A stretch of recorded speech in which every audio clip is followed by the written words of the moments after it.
r/pettyrevenge nephew blocked my driveway for months, so I bought the house behind him. The sound of my alarm clock at 6:30 a.m. used to be the worst part of my day. Now it's the sight of Tyler's massive red pickup truck stretched across my entire driveway like he owns the damn place. I stand at my kitchen window, coffee mug trembling in my hand, watching my 22-year-old nephew climb out of his truck with that same cocky smirk he's worn since he was 12 and convinced he could get away with anything. The worst part? He's been right about that for way too long. Not today, I mutter, grabbing my keys and marching outside in my bathrobe. The morning air bites at my skin, but the anger burning in my chest keeps me warm. Tyler. I call out as he saunters toward the rental house next door, the same rental house his parents helped him get because Tyler just needs a chance to prove himself. He turns around, and I swear the kid has the audacity to look annoyed that I'm interrupting his morning routine. His morning routine. The one where he blocks my driveway every single night and acts surprised when I have the nerve to need access to my own property. Oh, hey Uncle Mike. He doesn't even try to sound apologetic. What's up? What's up? I gesture wildly at his truck. What's up is that I've asked you probably 50 times in the past 4 months to stop parking across my driveway. I have to be at the construction site by 7:30, and I can't get my truck out. Tyler glances at his vehicle like he's seeing it for the first time. Oh, that. Yeah, sorry, I was running late last night and there wasn't anywhere else to park. It's the same excuse every time, and we both know it's bullshit. His street has plenty of parking, he just doesn't want to walk an extra 20 feet to his front door. Instead, he'd rather make his uncle late for work and block the only access point to my property. Tyler, this is serious. What if there's an emergency? What if an ambulance needs to get to my house? He shrugs. Actually shrugs. I mean, they could probably squeeze by. I stare at him, wondering how my sister raised such an entitled little prince. This is the same kid who used to spend summers at my house, who I taught to fish and throw a baseball. Now he can't even show me basic respect. Just move the truck, Tyler. Please. Sure. He makes no move toward his vehicle. I'll get to it in a minute. I just need to grab some breakfast first. My jaw clenches so hard I'm surprised my teeth don't crack. I need to leave now. Okay, chill out. Tyler finally walks toward his truck, moving with the speed of molasses in January. He's enjoying this. The little sociopath is actually enjoying making me late, making me beg, making me stand in my bathrobe on my own property asking for basic human decency. As he finally moves his truck with exaggerated slowness, I realize something that chills me more than the morning air: this isn't going to stop.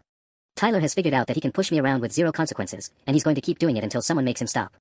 Standing in my driveway, watching my nephew disappear into his house without so much as an apology, I make a decision that will change everything. This ends now. The next morning brings more of the same. Tyler's truck sprawls across my driveway like a sleeping beast, and I feel that familiar surge of rage mixed with helplessness. But this time, I'm armed with my phone camera. Click evidence photo number 1. I document everything now: the time, the date, the exact position of his truck. My lawyer friend Jim told me that if I want to involve the police or a towing company, I need proof of a pattern. Well, Tyler's giving me plenty of that. After our usual dance of me asking, him stalling, and me being 20 minutes late to the job site, I decide it's time to escalate. I call my sister Rebecca during my lunch break. Mike, I'm sure it's just a misunderstanding, she says before I've even finished explaining. Tyler's still adjusting to living on his own. Beck, he's been doing this for 4 months. How long does it take to adjust to not blocking someone's driveway? You know how boys are at that age. They don't think. I pinch the bridge of my nose, feeling a headache building. This isn't about thinking. Yesterday he told me I should just leave for work earlier if it's such a big deal. There's a pause.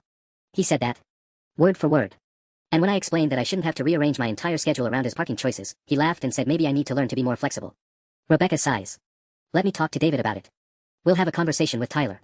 But I can already hear it in her voice, that tone parents get when they're going to have a conversation that's really just a gentle suggestion wrapped in excuses. Tyler's been getting those his whole life, and look how that turned out. That evening, I'm proven right. Around 8 p.m., David shows up at my door looking like he'd rather be anywhere else on earth. Mike, buddy, Rebecca told me about the parking situation. Situation. I invite him in, but he stays on the porch. Apparently this is going to be a quick, diplomatic mission. Look, I talked to Tyler. He feels like maybe there's been some miscommunication. He says he's only parked there a few times when there was absolutely nowhere else to go. I pull out my phone and show him the photos from the past week. David, this is every single night. Look at the timestamps. David barely glances at the screen. I'm sure you guys can work something out. Tyler's a good kid, he's going through a tough time right now. A tough time.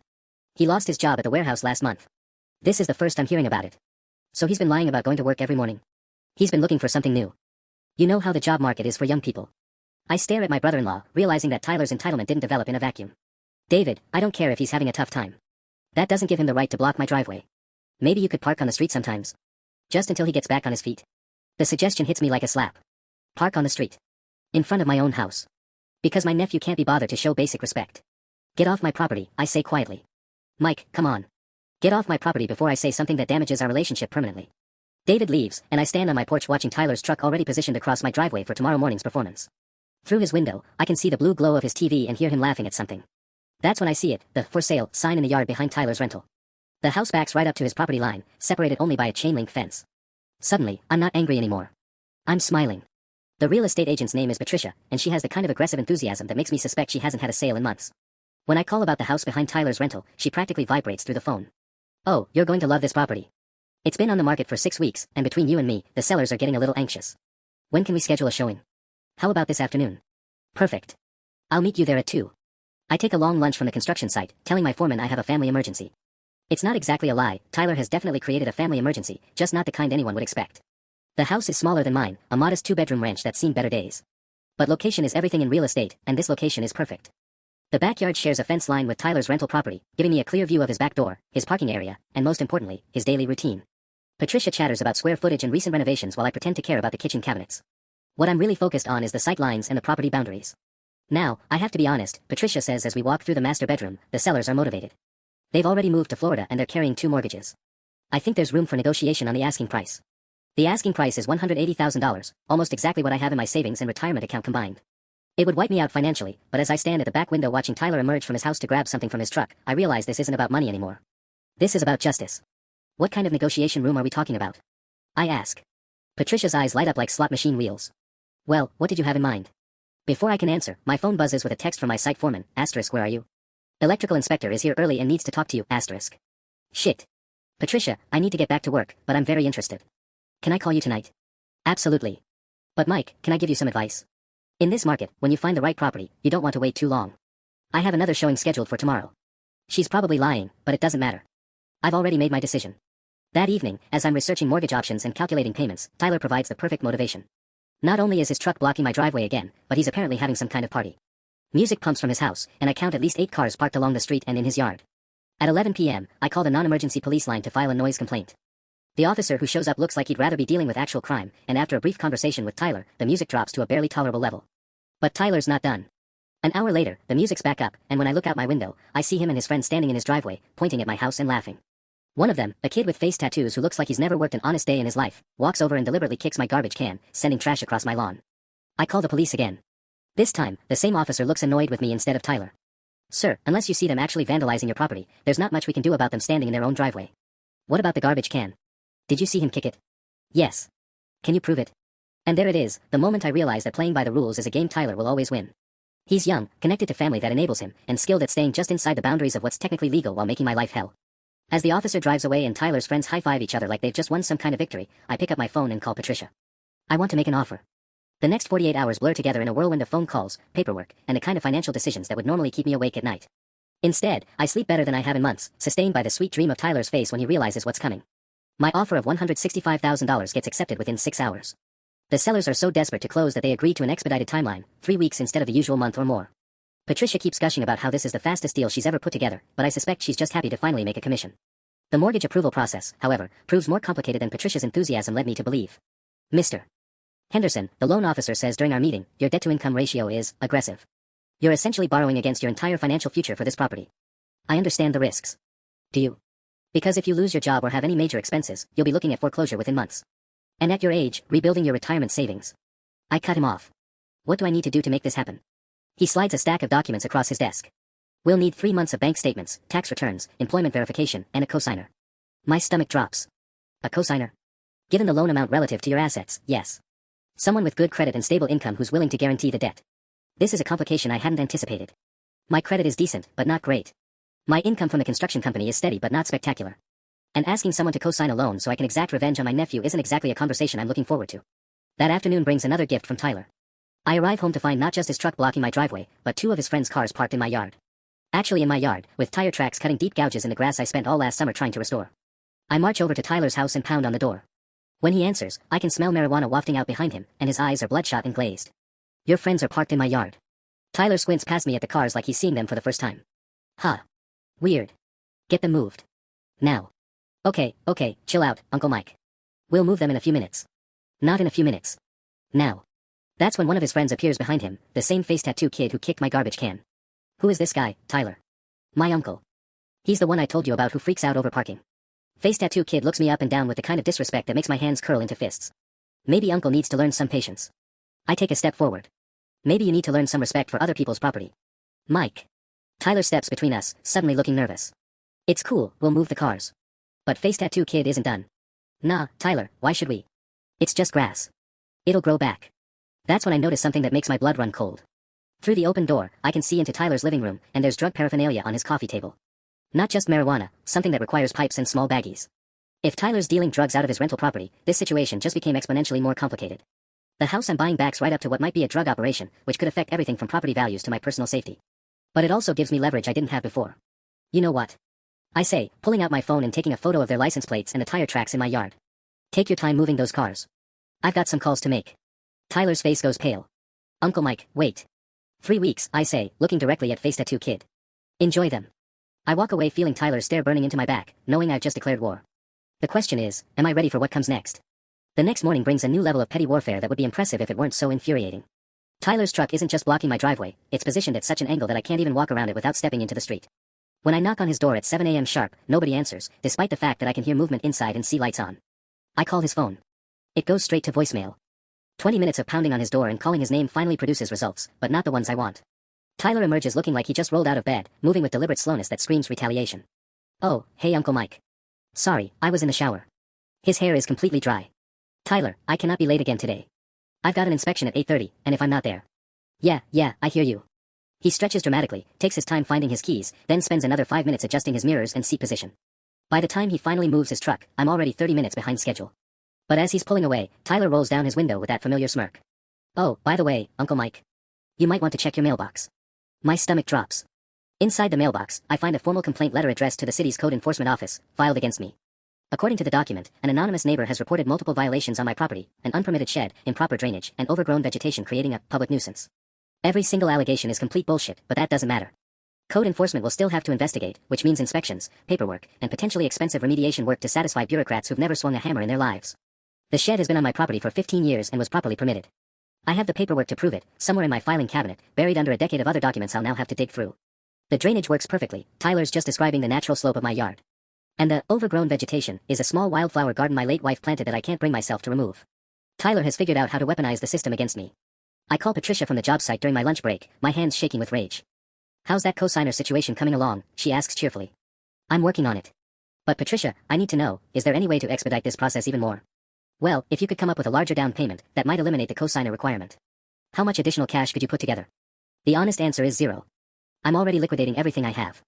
But as I watch my phone buzz with another call from the code enforcement office, desperation breeds creativity. What if I could get a private loan for part of it? From a family member? Banks love to see family support for first-time investment properties. Family support. The irony would be hilarious if it weren't so crushing. That evening, I swallow my pride and call my sister Rebecca.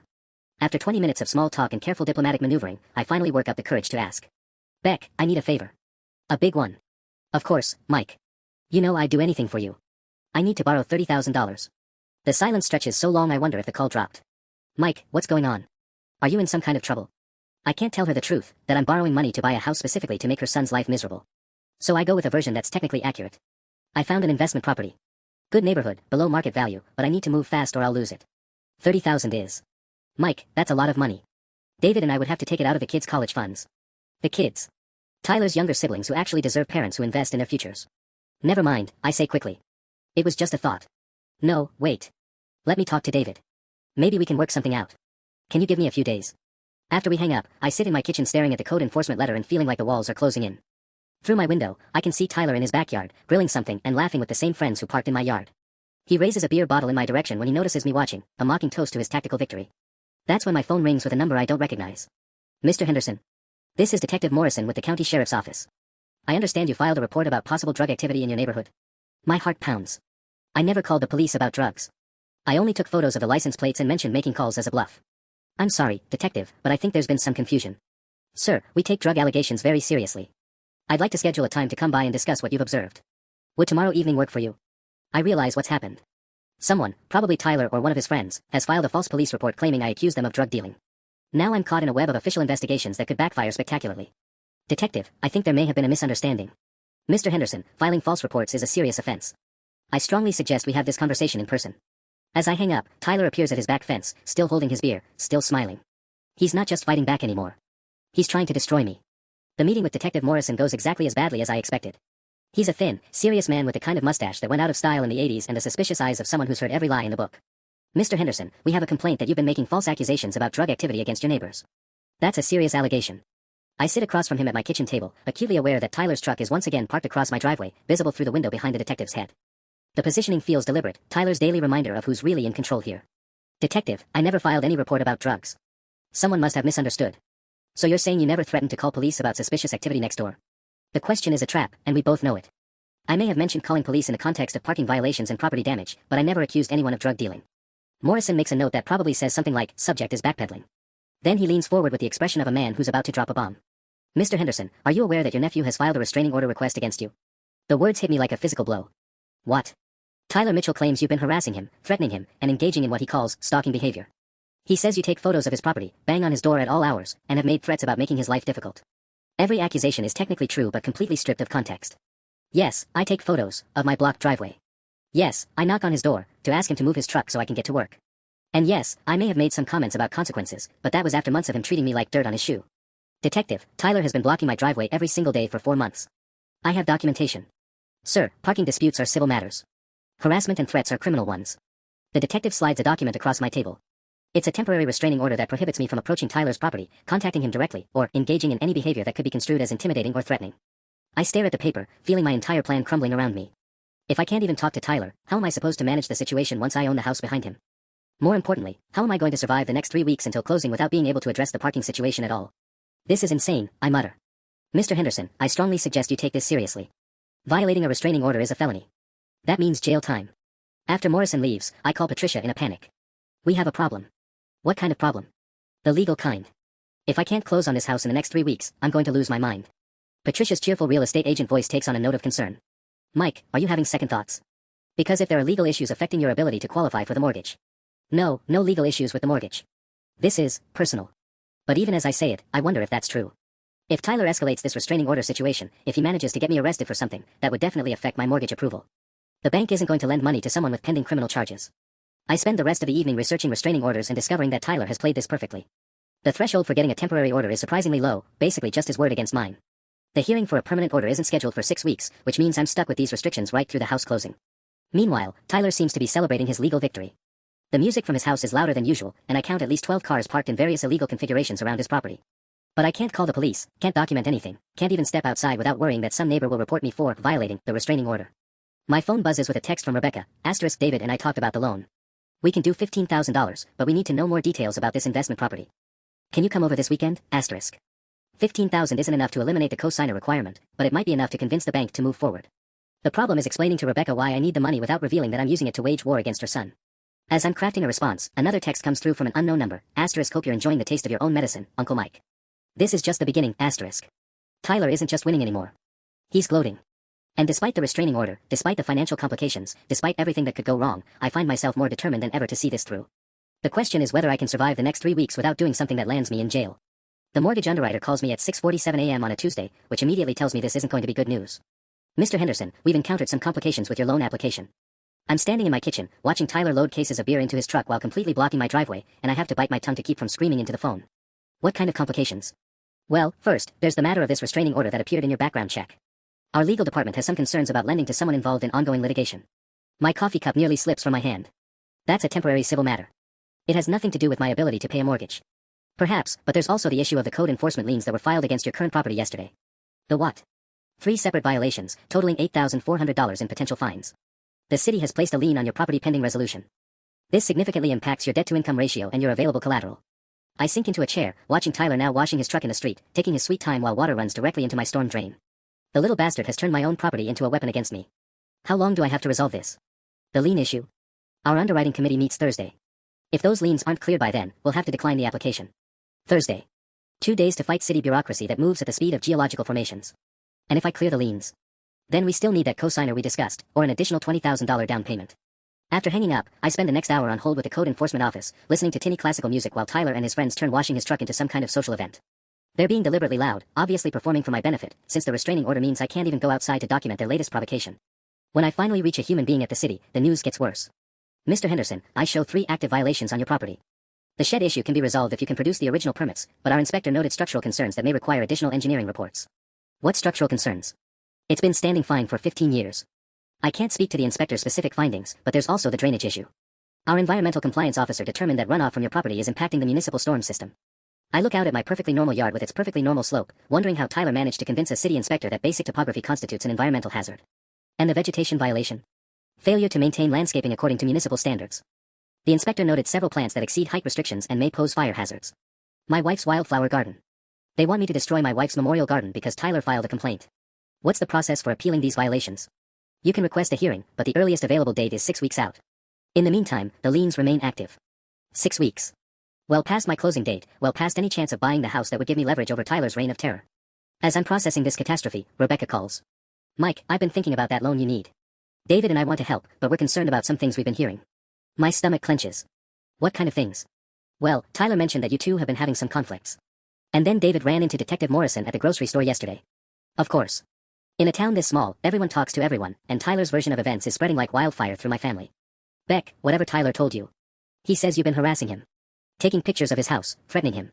Mike, that doesn't sound like you, but the restraining order. You know about the restraining order? The whole family knows. Tyler's scared, Mike. He says you've been acting erratic ever since you found out about his money troubles, and he's worried you might do something drastic. Money troubles. Tyler's spinning his unemployment and possible drug dealing as a sympathetic backstory, positioning himself as the victim of his unstable uncle's harassment campaign. Rebecca, none of that is true. Then why is there a restraining order? Why are the police involved? I can't answer without explaining the whole situation, and explaining the whole situation means admitting I'm planning to spend my life savings on revenge against her son. It's complicated. Mike, David, and I have decided we can't make that loan right now. Not with all this legal drama. We have to think about our own family. After she hangs up, I sit in my kitchen watching Tyler celebrate what's obviously another victory.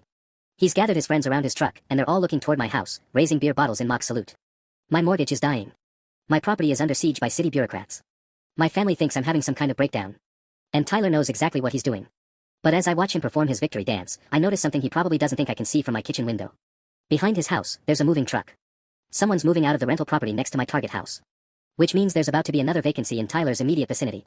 Tyler may have won this battle, but he just gave me an idea for a whole different kind of war. The moving truck behind Tyler's house turns out to be even better than I hoped. It's not just the house next to my target property, it's a duplex, and both units are being vacated. By Thursday afternoon, there are 2 for rent signs planted in the front yard like flags marking new territory. I call the property management company from my truck during lunch break, using a voice I haven't deployed since my army days, confident, decisive, and completely fabricated. I'm interested in both units of the duplex on Maple Street. I'd like to rent them immediately. The property manager, a woman named Carol who sounds like she's running this operation out of her kitchen, perks up immediately. Both units? That's unusual. Are you looking at this for a large family or investment property? I plan to sublet them to carefully screened tenants. The lie comes so easily it surprises me. I can pay 6 months up front for both units if we can expedite the process. 6 months rent on both units would cost me nearly $18,000, money I absolutely don't have. But I learned a long time ago that acting like you have resources often creates opportunities to actually get them. Well, that's certainly attractive. When would you like to see them? This afternoon if possible. The units are perfect for my purposes. Not because they're particularly nice, they're both outdated and smell faintly of cat litter, but because they offer something money can't usually buy, strategic positioning. The duplex sits on the corner, giving me sight lines to Tyler's house from multiple angles and, more importantly, control over who becomes his new neighbors.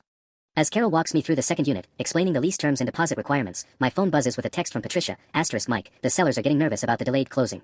They're asking if you want to extend the contract or if they should consider other offers, *. Other offers. The house I've been planning to buy for weeks might slip through my fingers because Tyler managed to sabotage my financing with surgical precision. Carol, I interrupt, what would it take to get both leases signed today? She blinks. Today. Well, we'd need references, background check, proof of income, first month's rent plus deposits. What if I could give you 12 months up front? Cash. The number comes out of my mouth before my brain can stop it. 12 months rent on both units would be over $30,000, more than my annual salary after taxes. But Carol's expression shifts from polite interest to pure hunger. Cash.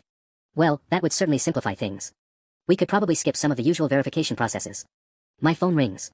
It's Jim, my lawyer friend. Mike, I've been looking into that restraining order situation. We need to talk. Can it wait an hour? Not really. I found out who's been feeding information to Tyler's legal team, and you're not going to like it. I excuse myself from Carol and step outside. What do you mean? Your sister Rebecca. She's been in contact with the kid's lawyer, sharing details about your erratic behavior and financial desperation. She's trying to help, but she's actually building their case for making the restraining order permanent. The betrayal hits me like cold water. My own sister is unknowingly helping Tyler destroy me, probably thinking she's staging some kind of family intervention. Jim, how bad is this? Bad. They're painting a picture of a middle-aged man having a breakdown, making poor financial decisions, and fixating on his younger relative. If they can prove you're liquidating assets to fund some kind of revenge scheme. That's exactly what I'm doing. Mike, please tell me you're not serious. I look back at the duplex, then across the street at Tyler's house where his truck is, predictably, blocking my driveway again. Even from here, I can see him moving around in his backyard, probably preparing for another night of parties and deliberate provocation. I'm dead serious. And Jim. I need to borrow $30,000. The silence stretches long enough that I wonder if he hung up. Mike, as your friend and as a lawyer, I'm telling you to walk away from whatever this is. You're about to destroy your life over a parking dispute. But as Tyler emerges from his house and waves mockingly in my direction, somehow knowing I'm watching him even from 3 blocks away, I realize it stopped being about parking a long time ago. This is about power. About respect. About proving that actions have consequences. Carol, I call out, walking back toward the duplex, let's talk about that cash deal. The cash deal with Carol falls apart spectacularly when my bank informs me that withdrawing $30,000 in cash triggers federal reporting requirements and a mandatory holding period. Apparently, the government gets nervous when middle-aged construction workers suddenly need large amounts of untraceable money. Mr. Henderson, the bank manager explains with barely concealed suspicion, we can process this withdrawal, but it will take 5 business days and require documentation of the intended use. Documentation. The last thing I need is a paper trail leading to my revenge plot. What about a cashier's check? That we can do today, but the recipient will know exactly where the funds originated. Which means Carol will have my real name, my bank information, and a clear record of me renting property specifically to surround Tyler. If this ever goes to court, and given the restraining order, it probably will, that's evidence of premeditation. I'm standing in a bank parking lot, recalculating my options, when Tyler himself drives past. He's not alone, there's a woman in his passenger seat I don't recognize, and she's laughing at something he's saying while pointing directly at me. He's turned me into entertainment. A story he tells to impress people about his crazy uncle who lost his mind over parking spaces. My phone buzzes with another call from Patricia. Mike, I hate to pressure you, but the sellers have received another offer. It's lower than yours, but it's all cash, no financing contingencies. They're giving you until tomorrow to either close or release them from the contract. Tomorrow. 24 hours to solve problems that have been building for weeks. Patricia, what if I could match their terms? All cash, no mortgage.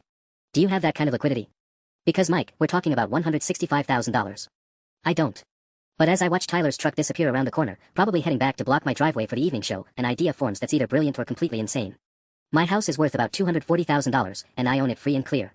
If I could get a home equity loan against my current property, I could fund the purchase without going through mortgage underwriting. The lien issues wouldn't matter because I'd be borrowing against equity, not trying to qualify for a new mortgage. Patricia, give me until end of business tomorrow. I'm going to make this work. But when I call my bank about a home equity line of credit, I run into another Tyler-shaped obstacle. Mr. Henderson, we show 3 active liens against your property totaling $8,400. We can't approve a credit line until those are resolved. Those liens are bogus. I'm appealing them. I understand, sir, but until they're officially cleared, they represent potential claims against the property. It's a liability issue. I hang up and immediately call the code enforcement office, prepared to grovel if necessary. This is Mike Henderson. I need to schedule emergency inspections to clear some violations on my property.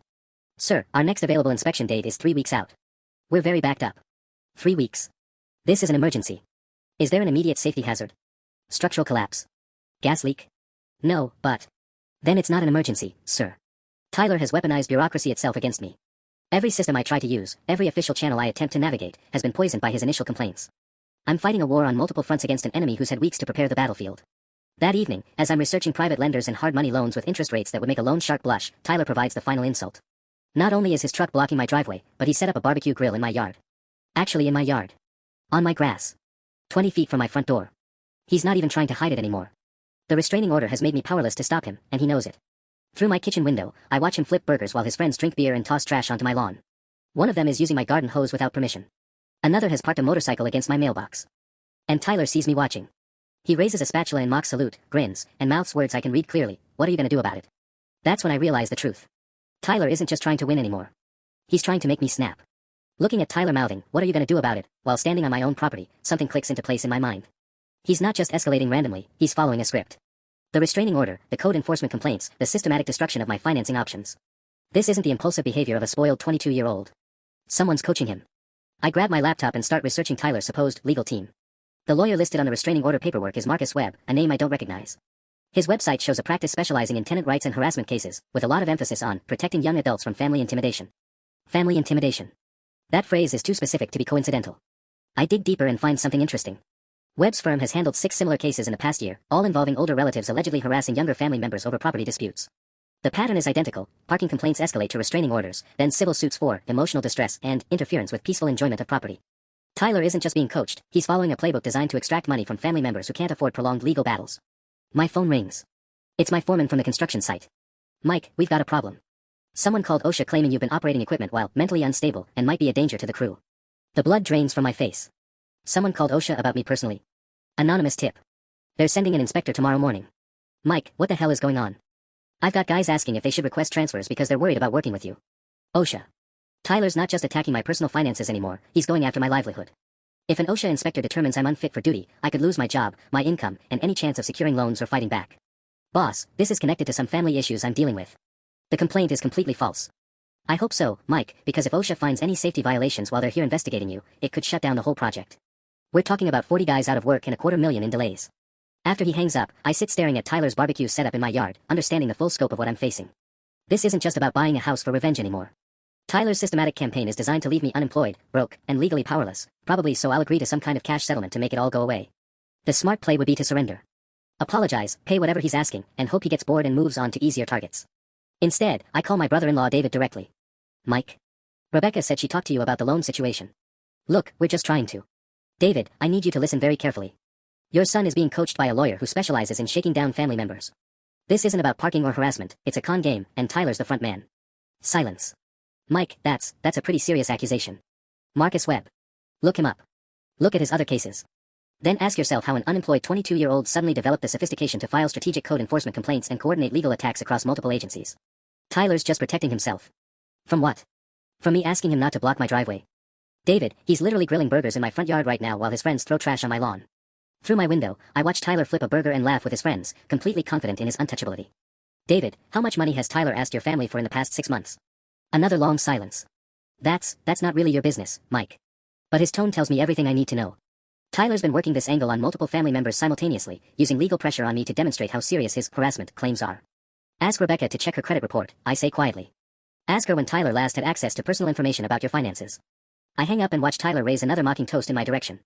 Two can play the research game. The OSHA inspector arrives at my job site at 7 a.m. sharp, a clipboard-wielding woman named Janet who looks like she's never been within 50 feet of actual construction work.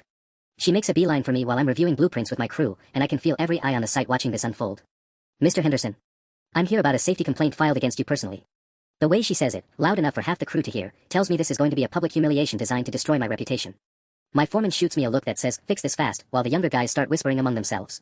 What specific safety violations am I supposed to have committed? Janet flips through her paperwork with theatrical precision. Operating heavy machinery while under emotional distress. Engaging in erratic behavior that creates workplace hazards. Making threatening statements about coworkers and supervisors. Every accusation is vague enough to be impossible to disprove but specific enough to sound credible. I realize Tyler's lawyer probably coached him on exactly what language to use to trigger a full investigation. Ma'am, I've been operating equipment safely for over 20 years. My safety record is spotless. We'll see about that. I'll need to observe you operating machinery today, interview your coworkers about your recent behavior, and review any incident reports from the past 6 months. As Janet begins her inspection, I notice something that makes my stomach drop. She's not just randomly checking my work, she's following a checklist, looking for specific violations in specific places. Someone fed her information about our job site protocols. During my lunch break, I call the one person who might have answers, my nephew's ex-girlfriend, Sarah. She dated Tyler for 8 months before things ended badly last year, and if anyone knows his patterns, it's her. Uncle Mike. God, I haven't heard from you in forever. How's everything? Sarah, I need to ask you something, and I need you to be completely honest. When you were dating Tyler, did he ever talk about making money from family members? The pause tells me everything. Mike, what's Tyler done now? Just answer the question. Please. There was this lawyer he met at some party. Marcus something. Tyler was bragging about how the guy showed him ways to monetize family drama. I thought he was just being his usual jackass self. Monetize family drama. What exactly did Tyler tell you about this? He said older relatives were easy targets because they have assets but hate conflict. Something about pushing them just hard enough to make them pay to make problems go away. Mike, he didn't. He's not trying this on you, is he? Before I can answer, Janet appears at my truck window. Mr. Henderson, I need to see you operate the excavator now. I spend the next hour performing routine excavation work while Janet watches every move, taking notes and photos. She's clearly looking for any excuse to write me up, checking that I signal before backing up, that I maintain proper distance from other workers, that I follow lockout procedures to the letter. But here's the thing about having 20 years of experience, you don't make rookie mistakes when someone's watching. My performance is flawless, and Janet's growing frustration is obvious. Mr. Henderson, several anonymous sources have reported concerning statements you've made about family members. What kind of statements? Threats of retaliation. Plans to make people pay for perceived slights. Tyler's turned my private conversations into evidence of workplace instability. But Janet's fishing expedition hits a snag when my foreman volunteers information she clearly wasn't expecting. Ma'am, Mike's been dealing with some punk nephew who's been making his life hell. If he said anything about retaliation, it's probably because the kid's been blocking his driveway and vandalizing his property. Hell, I'd be talking about payback too. Janet makes more notes, but her confidence seems shaken. I'll need to complete my full investigation before filing my report. That evening, I return home to find Tyler's latest escalation, a for sale sign planted in my front yard. Not his yard. My yard. The sign advertises my house for $50,000 below market value with Tyler's phone number listed as the contact. He's not just stealing my property anymore. He's actively trying to sabotage its value. Standing in my front yard at 6 p.m., staring at a for sale sign advertising my own house, I realize Tyler has crossed a line that transforms this from harassment into something that could actually be criminal. The sign lists my property for $195,000, a full $45,000 below market value, with Tyler's phone number in bold letters as the motivated seller. My phone is already buzzing. In the 20 minutes since I've been home, Tyler's fake listing has generated 6 calls from eager buyers who think they've found the deal of the century. Each conversation is more humiliating than the last. Hi, I'm calling about the house for sale on Oak Street. Is that price firm? Ma'am, that's not a legitimate listing. Oh, are you the neighbor? The listing agent said there might be some family drama but that the seller is very motivated to close quickly. Family drama. Tyler's turned my desperation into a selling point. By the 7th call, I've heard enough. Tyler has apparently been telling people that I'm going through a difficult divorce and need to liquidate assets immediately. He's created an entire fictional narrative to explain the below-market pricing, complete with stories about my unstable emotional state and urgent financial obligations. I marched toward Tyler's house, then stopped myself just short of his property line. The restraining order means I can't even approach his door to demand he remove the sign. Instead, I'm trapped watching him orchestrate the destruction of my reputation from a distance that satisfies legal requirements but does nothing to protect my sanity. That's when I notice the cars. 3 different vehicles have pulled up in the past hour, with people getting out to walk around my property, peering into windows and taking photos. Tyler's fake listing isn't just generating phone calls, it's bringing strangers onto my property who think they're looking at a legitimate sale. One couple is particularly aggressive, walking right up to my front windows and cupping their hands against the glass to see inside. When I come outside, they approach me with the casual entitlement of people who think they're talking to someone desperate to sell. Excuse me, are you the homeowner? We'd like to schedule a showing for tomorrow morning. This house isn't for sale. That sign is fraudulent. The husband looks confused, but the wife gets suspicious immediately. The listing agent said there might be some family conflict affecting the sale. Are you trying to interfere with your spouse's right to sell marital property? Spouse. Tyler's fictional divorce story is so detailed that strangers are now accusing me of domestic interference on my own property. I'm not married. I own this house outright. That listing is completely fake. But they're already backing away, clearly convinced they've stumbled into some kind of messy family situation that might complicate their potential purchase. As they drive off, I realize the genius of Tyler's strategy. Even when people learn the listing is fake, they assume there's some underlying legal drama that makes my property problematic. My phone rings. It's a real estate agent I don't recognize. Mr. Henderson, I represent a client interested in your Oak Street property. We're prepared to make a cash offer at asking price if we can close within 2 weeks. The house isn't for sale. Sir, I'm looking at an active MLS listing right now. Are you saying you want to withdraw from the market? MLS listing. Tyler hasn't just put up a yard sign, he's somehow got my property listed in the official multiple listing service that real estate agents use. This isn't amateur harassment anymore, this is sophisticated fraud that could take weeks to untangle through official channels. Who listed this property? Mitchell Realty Solutions. The agent of record is, let me see. Tyler Mitchell. Tyler has created his own fake real estate company. As I hang up, I watch him emerge from his house with that familiar smirk, walking directly to my property line where he stands just close enough to be infuriating while staying just far enough away to avoid violating his own restraining order. He's holding a folder full of papers, probably fake purchase agreements to go with his fake listing. Having a busy evening, Uncle Mike, he calls out, loud enough for the neighbors to hear. I hope you don't mind me helping with your sales process. Family should stick together, right? That's when I realize he's not just trying to steal my house or ruin my reputation. He's trying to prove he can manipulate every system that's supposed to protect me, and there's nothing I can do to stop him. But watching Tyler wave those fake documents like victory flags, I remember something Sarah mentioned about his pattern of monetizing family drama. If Tyler's following a playbook, that means he's done this before. And if he's done this before, that means there are other victims who might be very interested in comparing notes. Looking at Tyler's fake real estate empire, I realize I need to find his other victims, and fast. But first, I have to deal with the immediate crisis of strangers crawling all over my property thinking it's for sale. I call the police non-emergency line, explaining that someone has fraudulently listed my house without permission. The officer who takes my report sounds bored until I mention the restraining order situation. So you're saying the person who filed harassment charges against you is now listing your house for sale without authorization? Exactly. Sir, this sounds like a civil dispute between family members. Unless you can prove actual financial damages. More bureaucratic dead ends.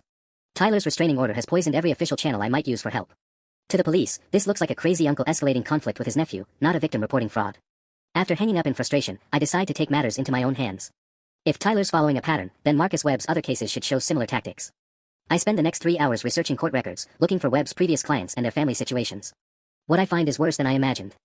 Webb has represented 12 different, young adults, in harassment cases against older relatives over the past 2 years. The pattern is always the same: parking or property disputes escalate to restraining orders, followed by systematic attacks on the older relative's finances, employment, and reputation. In 8 of the 12 cases, the older relative eventually agreed to cash settlements ranging from $15,000 to $85,000.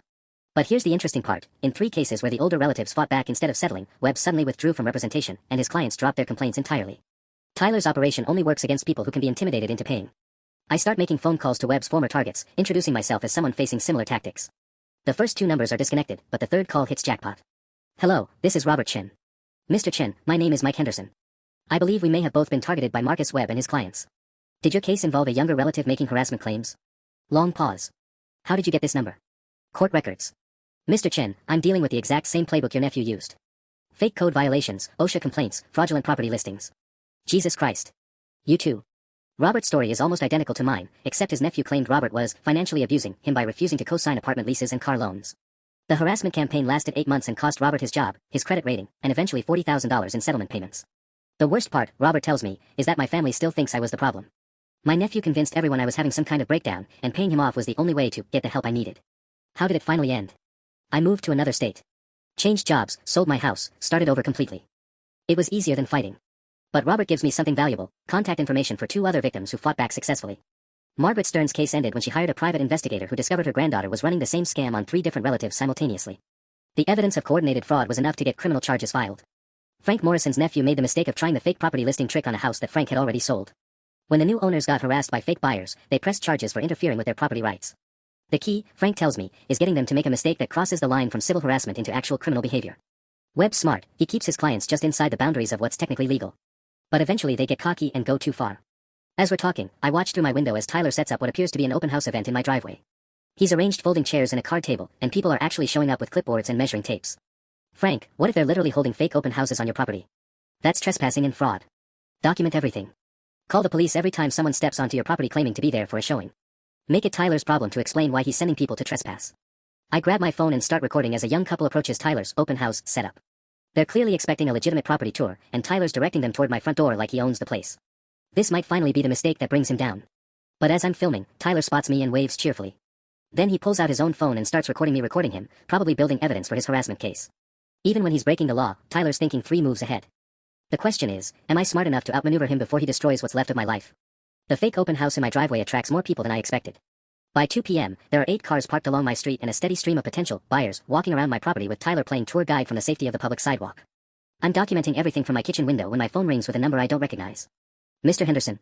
This is Channel 7 News. We received a tip about an unusual real estate situation in your neighborhood. Would you be available for an interview? My stomach drops. What kind of tip? A story about family conflict affecting property sales. Apparently there's some dispute over a house listing that's creating quite a spectacle. Our reporter is actually in the area now. Through my window, I can see a news van pulling up across the street. Tyler has called the media to document his fake open house, probably spinning it as a story about an unstable uncle trying to interfere with legitimate real estate transactions. I watch in horror as a reporter approaches Tyler, who immediately launches into what's obviously a rehearsed performance. He's gesturing toward my house while maintaining the perfect balance of looking concerned and professional, the responsible young man trying to help his troubled uncle through a difficult time. The reporter nods sympathetically and takes notes while Tyler points out various features of his listing. Then she approaches the potential buyers, getting quotes about their interest in the property and their confusion about the family drama affecting the sale. My phone buzzes with a text from my sister Rebecca, *Mike, what the hell is going on? Someone just sent me a news story about you on Facebook, *. The story is already online. The headline reads, Family Feud Disrupts Local Real Estate Market. The article presents Tyler as a concerned nephew trying to help his uncle sell property while dealing with harassment and threats from a family member struggling with recent life changes. They interviewed 3 of the fake buyers, who all expressed sympathy for Tyler's difficult situation and praised his professionalism in handling such a challenging family dynamic. The reporter even got a quote from a neighbor describing me as increasingly erratic over the past few months. Tyler has weaponized local news coverage. But as I'm reading the online article, I notice something that gives me hope. The reporter included Tyler's fake company name, Mitchell Realty Solutions, and described him as a licensed real estate professional handling the family property. Tyler just claimed on camera that he's a licensed real estate agent. I immediately pull up the state licensing board website and search for Tyler Mitchell. No results. I search for Mitchell Realty Solutions. No registered business by that name. Tyler has just committed fraud on television. I call the state real estate commission and report someone conducting real estate business without a license. Then I call the city business licensing office and report an unregistered business operating in residential areas. Finally, I call the state attorney general's office and report consumer fraud. Within an hour, I have 3 different government agencies opening investigations into Tyler's fake real estate operation. But Tyler's not done with his media strategy. A second news van arrives, this one from Channel 12. Apparently Tyler called multiple stations to maximize coverage of his victim narrative. I watch him give essentially the same interview to the second reporter, complete with more praise for his professionalism from actors pretending to be buyers. But this time, something goes wrong. The second reporter asks Tyler for his real estate license number for their records. I can see his confident expression falter for just a moment before he recovers with some excuse about having the number back at the office. Then she asks for the official MLS listing number. Tyler fumbles through his fake paperwork, clearly stalling while trying to come up with an answer that won't immediately expose his fraud. I'll have to get back to you on those details, he finally says, his professional facade cracking slightly. The reporter makes a note that looks less sympathetic than her previous ones. And you're saying your uncle has been interfering with legitimate property showings? Absolutely. He's been harassing potential buyers, taking unauthorized photos, making threats. As Tyler talks, I notice Detective Morrison's patrol car pulling up behind the news vans. Someone, probably a neighbor tired of the circus, has called police about the crowd gathering on residential property. Tyler's fake open house is about to become a very real legal problem. And for the first time in weeks, I'm not the one who's going to be in trouble. Detective Morrison's arrival at Tyler's fake open house is like watching dominoes fall in slow motion. I position myself at my front window with my phone ready, documenting everything as the situation unravels. Morrison approaches the crowd first, his expression shifting from routine annoyance to genuine confusion as he surveys the scene. Tyler's still holding court with the second news crew, but I can see him notice the patrol car and his confident demeanor starts to crack. "Excuse me," Morrison calls out, "what's the nature of this gathering?" The Channel 12 reporter jumps at the chance for more drama. "Officer, we're covering a real estate story. This young man is showing his family's property to potential buyers." Morrison's eyes narrow as he looks from Tyler to my house, then back to Tyler. "Sir, do you have documentation showing you're authorized to conduct business on this property?" Tyler fumbles through his folder of fake papers, his media-ready smile faltering. "Well, it's a family situation, officer. I'm helping my uncle with the sale process." "Your uncle? Would that be Mike Henderson?" "Yes, but he's been difficult about the whole thing. You're familiar with our previous interactions." Morrison nods slowly, then does something Tyler clearly wasn't expecting. He walks over to my front door and knocks. I answer immediately. "Detective Morrison." "Mr. Henderson, are you selling your house?" "Absolutely not. I've never authorized any listing or showings. Everything you see out there is fraudulent." Morrison's expression hardens as the pieces click into place. He turns back toward Tyler, who's now looking genuinely panicked for the first time since this whole nightmare started. "Sir, I need to see your real estate license." Well, you see, the licensing situation is complicated." "It's not complicated. You either have a license to conduct real estate business or you don't." The crowd of fake buyers starts to disperse as they realize they're witnessing something that might end up requiring witness statements. The news crews, however, move closer with their cameras rolling. Tyler makes his fatal mistake. Instead of admitting the fraud and trying to minimize the damage, he doubles down. "Detective, this is harassment. My uncle has been threatening me for months, and now he's trying to sabotage legitimate business activities. This is exactly the kind of behavior the restraining order was meant to prevent." Morrison pulls out his notepad. "Legitimate business activities. So you're confirming that you've been operating as a real estate agent?" "I'm helping family with property management. By listing property that doesn't belong to you with fake contact information." That's when Tyler realizes he's walked into a trap, but it's too late. Morrison is already calling for backup while the Channel 12 reporter broadcasts live coverage of what she's now describing as a developing fraud investigation. The next hour is the sweetest revenge I could have imagined. Tyler gets arrested on charges of conducting business without a license, fraud, and criminal trespass. The fake buyers scatter once they realize they've been part of a scam. And the news crews pivot to covering Tyler's arrest instead of his victim narrative. But the real satisfaction comes 3 days later when Marcus Webb withdraws as Tyler's attorney. Without his legal coaching, Tyler's harassment campaign collapses entirely. The code enforcement liens mysteriously get resolved with a single phone call. The OSHA investigation closes with no findings. The restraining order gets dismissed when Tyler fails to appear for the permanent hearing. My mortgage application gets approved the following week, and I close on the house behind Tyler's rental property exactly as planned. But by then, Tyler's already moved out, evicted by his landlord after the fraud arrest made local news. Standing in the backyard of my new property, looking at Tyler's abandoned rental house, I realize I never needed elaborate revenge schemes or complex legal strategies. Sometimes the best way to defeat someone who's gaming the system is to simply let them keep playing until they game themselves right into handcuffs. The "for sale" sign is still planted in my front yard, but now it's evidence in a criminal case instead of a source of humiliation. And my driveway. It's finally, blissfully empty.